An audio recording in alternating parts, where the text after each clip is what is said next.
মহিলা গ্রাম প্রধানের ওপর হামলা ও তোলাবাজির অভিযোগে ত্রিপুরা সোনামুড়া থানায় ভুয়ো ত্রিপুরা টিভি নামে ফেসবুক পেজের সাংবাদিক মফিজের বিরুদ্ধে মামলা। ত্রিপুরায় ব্যাঙের ছাতার মতো গজিয়ে ওঠা ভুয়ো ফেসবুক পেজ ও পোর্টালগুলির দাপট এবং ব্ল্যাকমেইলিং এর চরম আকার ধারণ করেছে। এবার এক মহিলা গ্রাম পঞ্চায়েত প্রধানের উপর হামলা এবং উপপ্রধানের কাছ থেকে টাকা দাবি করার গুরুতর অভিযোগ উঠল এক স্বঘোষিত সাংবাদিকের বিরুদ্ধে।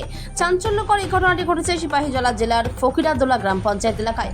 অভিযুক্ত ভুয়ো সাংবাদিকের নাম মফিজ, যিনি নিজেকে ত্রিপুরা টিভি নামক একটি ফেসবুক পেজের সাংবাদিক বলে পরিচয় দিয়ে আসছিলেন। এই ঘটনায় সোনামুড়া থানায় মামলা দায়ের করা হয়েছে। অভিযোগ মূলে জানা গেছে, বেশ কিছুদিন ধরেই ত্রিপুরা টিভি নামের ওই ভুয়ো ফেসবুক পেজের নাম ভাঙিয়ে এলাকায় বিভিন্ন ধরনের অনৈতিক কার্যকলাপ চালাচ্ছিলেন মফিজ। সম্প্রতি সে ফকিরাদোলা গ্রাম পঞ্চায়েতের উপপ্রধানের কাছে গিয়ে সোজা 2000 টাকা দাবি করেন। টাকা দিতে অস্বীকৃতি জানালে সে দলবল নিয়ে তাদের উপর চড়াও হয়। পরবর্তীতে এই ঘটনার প্রতিবাদ করতে গেলে এবং পরিস্থিতি সামাল দিতে এগিয়ে এলে ফকিরাদোলা গ্রাম পঞ্চায়েতের মহিলা প্রধানের উপর দলবল নিয়ে হামলা চালায় অভিযুক্ত মফিজ। এক জনপ্রতিনিধি তথা নারীর উপর এই অতর্কিত হামলার ঘটনায় গোটা এলাকায় তীব্র ক্ষোভের সৃষ্টি হয়। আক্রান্ত মহিলা গ্রাম পঞ্চায়েত প্রধান এই ঘটনার পর সোনামুড়া থানার দ্বারস্থ হয়ে অভিযুক্ত মফিজ ও তার দলবলের বিরুদ্ধে একটি সুনির্দিষ্ট মামলা দায়ের করেছেন। পুলিশ ঘটনা তদন্ত শুরু করেছে। এদিকে এই ঘটনার পর সিপাহীজলা জেলা সহ সমগ্র মহকুমার সাধারণ মানুষের মধ্যে তীব্র ক্ষোভ দেখা দিয়েছে। ত্রিপুরা থেকে বিক্রম কর্মকারের রিপোর্ট, বিগ নিউজ বাংলা। আমরা ফকিরাদোলা পঞ্চায়েতের প্রধান, উপপ্রধান, আমার মেম্বার, তো আমরা আজকে একটা পঞ্চায়েত পঞ্চায়েত মেম্বাররা নিয়ে আমরা একটা অ্যাকশন প্ল্যান ব্যাপার নিয়ে একটা মিটিং হয়েছি। তো মিটিং শেষে আমরা বাড়ি ফেরার পথে আমাদের ফকিরাদোলা মসজিদের অল্প কিছু আগে এখানে দেখলাম কিছু লোক নিয়ে জোর হয়ে রয়েছে। তখন আমি প্রধান এবং মেম্বারের বললাম, বলে এখানে কী হয়েছে দেখি। এটা নিয়ে আমরা নামলাম, নামে দেখলাম যে মফিজ হ্যাঁ বলে কি সাংবাদিক। অবশেষে খবর নিয়ে দেখলাম, হ্যাঁ জিজ্ঞাসা করলাম, তুমি এনে জোর করছো লোক লিয়ে বা সাংবাদিক পরিচয় দিতেছ, তোমার সাংবাদিকও তো একটা কার্ড থাকে বা একটা থাকে।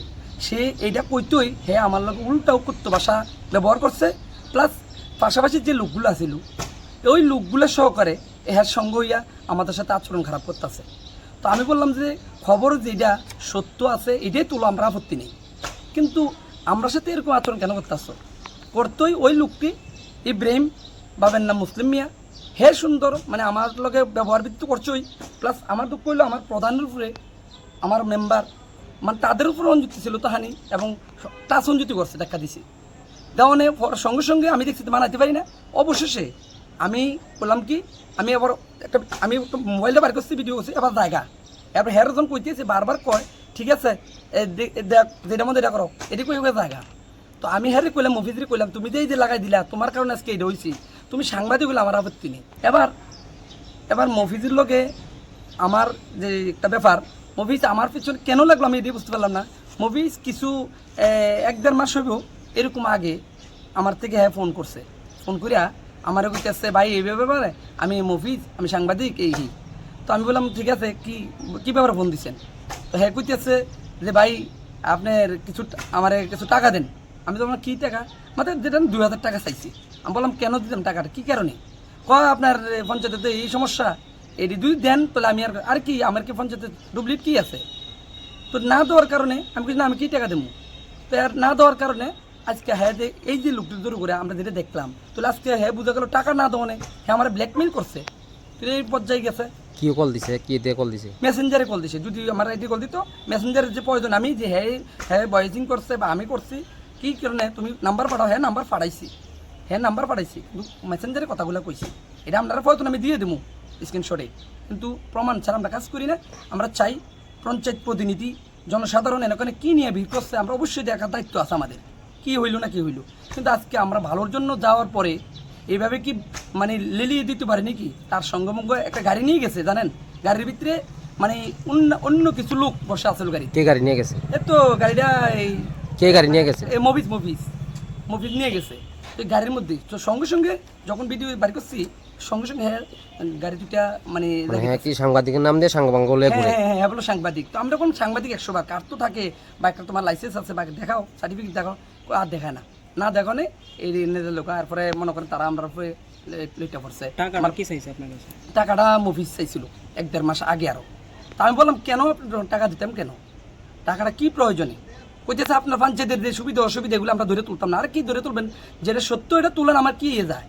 মিথ্যাটা তুলন দরকার নাই। আর আপনি মিথ্যাটা কেন বক করবেন? সাংবাদিক কাজ হলো যেটা সত্য এটাই ধরে তোলা, আমরা অ্যাকসেপ্ট করি, সমস্যা নেই। আর আমরা পঞ্চায়েত চালাতে গেলে ভুল হইতেই পারে, কিন্তু এটা সংশোধন আছে। কিন্তু তার বলে কি আপনি আপনার সঙ্গমঙ্গল নিয়ে গাড়ি দিয়ে লোক নিয়ে আইছেন, আপনার মতলব কি? তাহলে আপনি লেলেই দিয়েছেন। আজকে আপনার কারণে এই যে ইব্রাহিম, যে যার নাম, বাবার নাম মুসলিম মিয়া, এই ফকিরতোলারে কি সূত্র, কি রাজনৈতিক অ্যাঙ্গেল করলেন না কি করলেন আমরা বুঝতে পারিনি। কিন্তু আজকে আমার প্রধানের উপরে গায়ে টাচ করছে, মেম্বারের উপরে, সঙ্গে সঙ্গে আমি ডাক দেওয়ার পর মানতে আসছে না। অবশ্যই আমি মোবাইল বের করতে ভিডিও করার জন্য, অত 30 সেকেন্ডের মতো একটা ভিডিও হয়েছে, সঙ্গে সঙ্গে জায়গা পারলে কিছু করে দেখাইতাম। এই কি তার এখন কার্ড দেখাইছিনি সাংবাদিক? না না না না, এমনি কোনো কিছু না। আমি তো সাউনেই তো এটা বাড়ছে কথাটা, কিন্তু দেখাতে না প্রমাণ। এখন কই আইছেন আপনি? আমরা এখন বর্তমানে দেখেন, আমরা আমার প্রধান ছিল তাহানি হইছি, আমরা প্রধান উপপ্রধান প্রশাসনিকভাবে তো আমরা একটা মানাজ্য তো আছে। কিন্তু আজকে যদি আমরা টাচ করতাম তার উপরে, আপনার মাধ্যমেও আমরা ব্যাড মেসেজ দিতেন যে আমরা প্রশাসনের লোক হয়ে কীভাবে মানুষের উপর হাত তুলি, তো আমরা ওইটাও করতে পারছি না, করছি না। আমরা আইনগত প্রক্রিয়ায় যেটা আছে আমরা সেই ব্যবস্থা নিতে আজকে সোনামুড়া থানা আসলাম। এই আইনগত ব্যবস্থা কার কার বিরুদ্ধে মামলা করছেন? আমরা এই যে মফিজ, যে সাংবাদিক পরিচয় দিয়ে যে ভুয়া সাংবাদিক, তার জন্য তার নামে মফিজ মিয়া, বাবার নাম মালিক মিয়া মিতু, আর যে পাশে ছিল ফকরিয়াতুলারে, সে নাম হলো ইব্রাহিম এবং বাবার নাম মুসলিম মিয়া। এই দুজনের নামে আমরা এই তার নামে এফআইআর দেওয়ার জন্য সোনামুড়া থানায় আসলাম। দেখেন, আমরা পঞ্চায়েত একটা মিটিং ছিল, আমরা পঞ্চায়েত বোর্ডিংয়ের মিটিংয়ে বসলাম। মিটিং শেষ হওয়ার পর আমরা বাড়িতে ফেরার পথে আসার সময় দেখি যে রাস্তার মধ্যে কয়েকজন লোক একখানে জড়ো হয়ে গেছিল।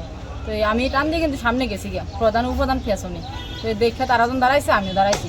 তবে আগে এলাম দিকে কী হয়েছে দেখতেছি যে মফিজ সাংবাদিক, উনি নাকি সাংবাদিক, উনি দাঁড়াইয়ে কথা কইতেছে আমার উপপ্রধানের সাথে। উপপ্রধানের সাথে আমি আগে শুনলাম কথাটা কী কইতেছে।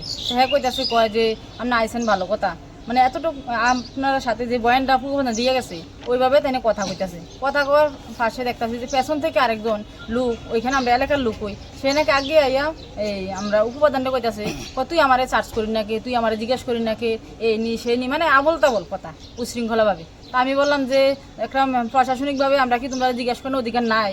কয় না, তোমরা কে? এটা কইয়া প্রধানের গায়ে আক্রমণ এই ছেলেরা। তখন যখন আমি ডাক দিতাম গেছি, উল্টা আমরা দুজনের উপরে ক্ষিপ্ত হইয়া মানে পারে না তারা আমার মারবো, এরকম অবস্থা সিচুয়েশন তৈরি করছে।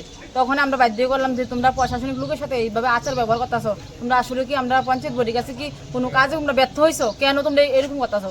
আমরা নক করতা, আমরা যদি তোমরা কোনো কিছু ক্ষতি করতাম আমরা নক করতা, নক করলাম না, এইভাবে রিপোর্ট তৈরি করতেছো দিনের পর দিন। কি হয়েছে তোমরা আসলে কও, ঘটনাটা খুললে কও, এতটুকু আমরা কথা। আর এই ছেলেটা এই খারাপ আচার ব্যবহার এতটুকুই।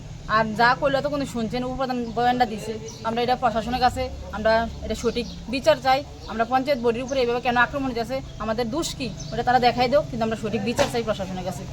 সাংবাদিক রাস্তার মাঝে আছে, তো আমরা দাঁড়াইছি, আরে তো জন্য আমরা ডাক দিছি। ডাক দেওয়ার পরে তো হ্যার লগে ভাষা ব্যবহার করলে আমি ডাক দিছি। ডাক দিলে আমার ধাক্কা দিয়ে লেগে পারছে। কি ধাক্কা দিছে? ধাক্কা দিছে ইব্রাহিম আর সাংবাদিকে লগে আসলাম। এরা কয়জন গেছে দিক থেকে? তারা এনে আসলো অনেক ঘন্টায়, অনেক মানুষ আসলাম। কি কারণে গেছে এরা কইছে? তারা পিছনে গেছে, সাংবাদিকও পিছনে গেছে। মানে তারা কি কারণে গেছে কইছে? আমরা লাগছে না, তারা এই কারণে